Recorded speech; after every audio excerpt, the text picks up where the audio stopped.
Pandian stores அடுத்த வர எபிசோடில் பார்த்திங்க அப்படின்னா அப்பத்தாவோட பிறந்த நாள் நல்லபடியாக முடிஞ்சிருச்சு. எல்லாரும் சந்தோஷமாக இருக்காங்க. அதுக்கப்புறம் பார்த்திங்க அப்படின்னா எல்லாருக்கும் அன்னதானம் போடலாம் அப்படின்னு சொல்லிட்டு 2 ஃபேமிலியும் வந்து முடிவு பண்ணுறாங்க. அதுக்கப்புறம் பார்த்திங்க அப்படின்னா அதில் வந்து ஒரு பிரச்சனை வந்துடுது. இந்த மாதிரி வந்து சக்திவேல் வீட்டில் பார்த்திங்க அப்படின்னா இந்த மாதிரி அன்னதானம் விஷயத்தில் பார்த்திங்கன்னா குமரவேல் வந்து ஒரு தப்பு பண்ணிடுறாங்க.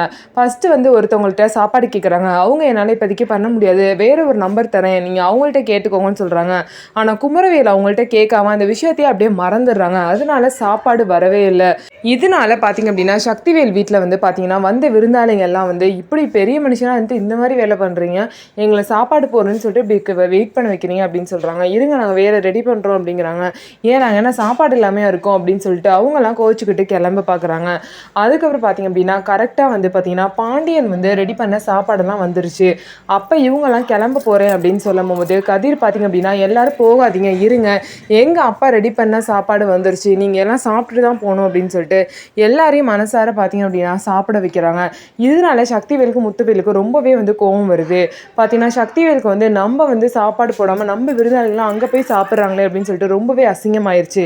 இதனால குமரவேலை போட்டு அடின்னு அடிக்கிறாங்க. ஸோ இதுக்கப்புறம் என்ன நடக்க போகுதுன்னு சொல்லிட்டு வெயிட் பண்ணி பார்க்கலாம். நம்ம வீடியோ உங்களுக்கு பிடிச்சிருந்தா நம்ம வீடியோவை லைக் பண்ணிக்கோங்க, மறக்காமல் நம்மளோட சேனலை சப்ஸ்கிரைப் பண்ணிட்டு பாருங்கள்.